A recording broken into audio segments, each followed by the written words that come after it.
Hey guys, what is up? It's Dusty here, and welcome back to another crypto video. I am recording this video right now from Bulgaria. As you guys know, I'm gonna be here for the next couple of days. So guys, put in the comment section down below also where you are watching this video from, just for fun. It doesn't cost you anything, doesn't hurt, just for fun. Put down below where you're watching from. And of course, make sure you press that like button to support the channel. You know, it helps out a little bit. All right, so Ripple just requested permission to file a surreply to the SEC's letter regarding the Slack communications dispute. The request and the surreply are attached, and in easy words, a surreply is a reply that comes after the final reply has been given.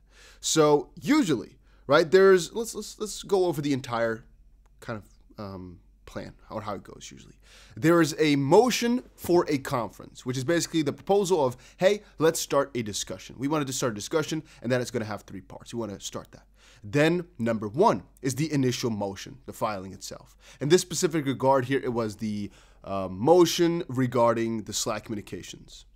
Then Ripple basically filed their response, right? So it's an initial motion, then a response. The SEC can reply to that response, not bringing up any new arguments, just kind of going deeper into the first ones.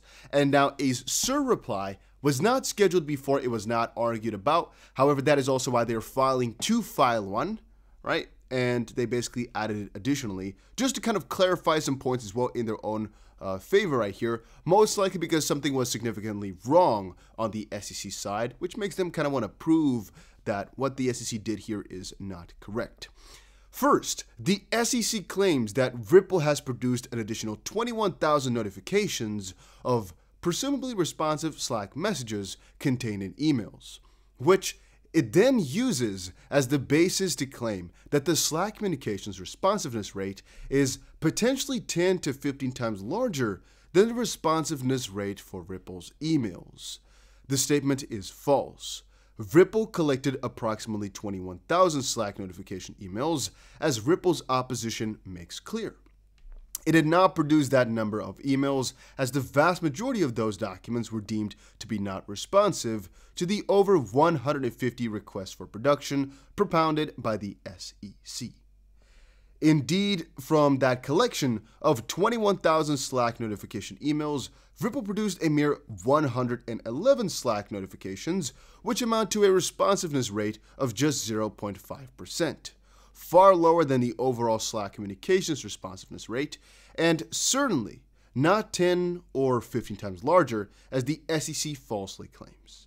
The responsiveness rate of the SEC Slack communications, of the Slack notifications emails lends additional support to Ripple's argument that the Slack data is not a uniquely rich source of relevant communication. And what that kind of comes down to in the easiest fashion is the SEC has basically stated that these emails are going to be so freaking useful, and that out of the entire list of, let's say, for example, 1 million messages, about 15%, for example, is going to show in some way, shape, or form relevant to the criteria that the SEC put up. Now, Ripple says, it's actually just a really, really small portion. We looked through so many thousands of emails, and only a very, very small percentage of it actually, showed that it was relevant. So, yeah, it's literally a ton, like 30 times smaller.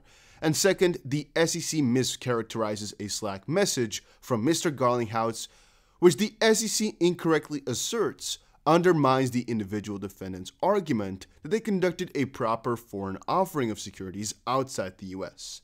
In the reference messages, blank, the cited document made clear that blank, which plainly has no bearing on the extraterritoriality of the individual defendant's actual sales. The SEC does not and cannot articulate how this Slack message has any relevance as to whether any defendant's sales occurred in the US, which is a, let's wait for it, necessary element of the SEC Section 5 claims, which is that the Congress lacks the power to regulate foreign securities exchanges. So the last part here, reason 2, is the SEC used a specific message that they've already gotten to deduct that that's showcase or kind of a starting point to show that multiple different Slack communications or messages that Ripple still has might be relevant because they might prove something in this foreign exchange type of battle. Which again is that if Brad Garlinghouse sold his XRP and crypto over different crypto exchanges, not in the United States, then the SEC didn't have jurisdiction over those. And that might kind of contradict if they find something more closely related to the messages. However, Ripple likes to deny that right here. So I think that that is rather interesting. Here, there's also another document 306, which is just, again, a next little docket that has been filed. This is number 305 document. There's a 306, but that one is just for the judge's eyes, for the court's eyes. We cannot see it just quite yet, but that is definitely quite interesting. All right, then Crypto Bull, and this is an introduction to a video which I'm going to make a little bit later, talking about the XRP price in the tens of thousands and whatnot. There's been so much stuff I'm reading about that, and I want to kind of dive deeper into it. Not talk about the price prediction itself, but more about some of the stuff next to it. We'll get to it. Crypto Bull said, honestly, my biggest regret, I bought big XRP back then, but that ship has sailed, and I am not jumping into an asset that's up over 10,000%. XRP will have its time this bull run. It just needs a little more patience. Money will rotate. And that's a reply to Lisa and Edwards, who said, if you bought $1,000 in ADA in March of 2020, you would right now have over $100,000. And to be honest with you, I find that so scary. The fact that I could have just bought, for example, VeChain or ADA at the time. ADA was about 2 cents, VeChain was about half a cent. If I just stacked up on, let's say, for example, $10,000 or $20,000 worth, it would be $1 million right now. That is so mind-boggling to me. The fact that the gains are so severe that it's times 100 in such a short time frame. I still can't really understand the amount of money that's made, but all right. Then XFi Crypto posted brutal truth about Ripple and whatnot. How close is Ripple to achieving their original goals set out in 2014? Replacing Nostro Vostro capital tied up. Reality is that's where the big dormant capital is held. How many more miles of marathon? And one fun thing is that Ripple / XP's market cap right now, / everything that they're doing, is significantly small, to be honest with you. I mean, if you start to really look at the numbers which XRP has done, it's cool, but if you look at the bigger system, the Nostro Vostro system, which Ripple is trying to take over, right now, XRP in this specific chart here, 30 billion. I'm not sure exactly what the market cap is right now, more than 30 billion at least. If it needs to overtake, you know, every red dot here is about 10 blue dots, and this one right now is about 3 blue dots. So every one of these is 10 of these blue ones, right? I mean, that's definitely a significant amount that they have to overtake then, and that's still to be coming, right? Every single one of these is $100 billion. So let's quickly check. I'm going to check it on my phone right now, what the market cap of XRP is right as we currently speak. I can easily calculate it, but I don't want to. Right now, it's about $58 billion. So that means we have about one half of a red one right now. And it needs to get to about 27 trillion. Are you guys sometimes getting that? How small relatively XRP still is for the entire picture and the entire idea? There's so much room to grow, guys. There's so much room to grow. And here's also the 5 trillion, which Swift does per day. It's also kind of crazy if you start to think about it. It's really, really crazy. All right. Then Charles Hoskinson posted, "This is a pure lie. I never said this, and this publication is publishing straight up lies." It is. So let's quickly check it out, right? I already saw it, but all right. Cardano ADA hits a new all-time high. Founder Charles Hoskinson predicts $150 by the end of the year, which I'm not exactly sure. The video here has been deleted, the one that they were referencing to. But it says here that in a massive revelation during his recent interview, Charles Hoskinson said that he expects ADA to touch $150 by the end of the year. This is a massive prediction coming from the founder, which means nearly 60 times gains from the current level. On the other hand, Hoskinson said he doesn't see any value in Bitcoin for the future. In another major prediction, he predicted that Bitcoin could eventually die as it doesn't have an innovative value. And as per him, Bitcoin blockchain has no good utility. Well, it's just kind of scary that this was posted, specifically if he didn't really say it. If he did, I mean, it could be an expectation, right? He's the founder of the project, but still, it's not a security. It's just an idea. It's his project, yet, once more, if he wants to predict something, he officially can do that. Same thing for a currency, right? If the freaking treasurer right now wants to talk about some prediction of the US dollar, we're all going to take it in like, oh, damn, okay. We're not going to be like, oh, no, you can't try to manipulate the price like that by saying you expect something. Yeah, well, who gives a crap?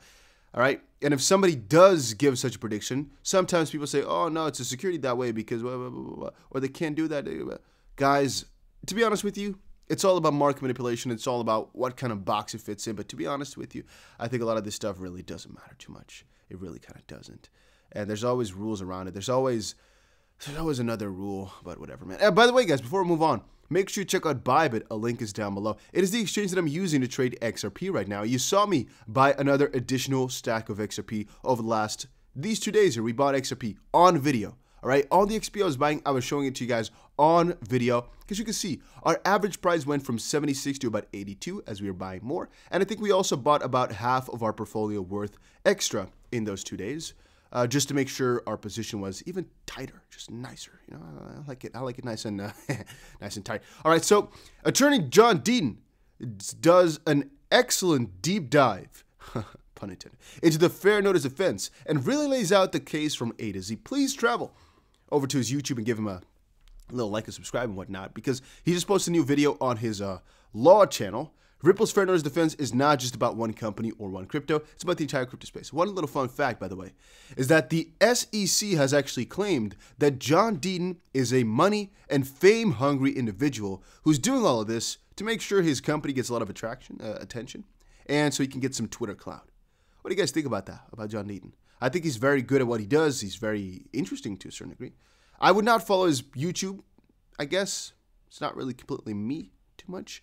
Then again, if you are a person who likes to know more about the law, specifically those in America, I can't really say why not, right? I mean, it's an explanation for people who are trying to be more involved with that, and it's literally a crypto law type of channel. So yeah, I can definitely give a thumbs up from that perspective.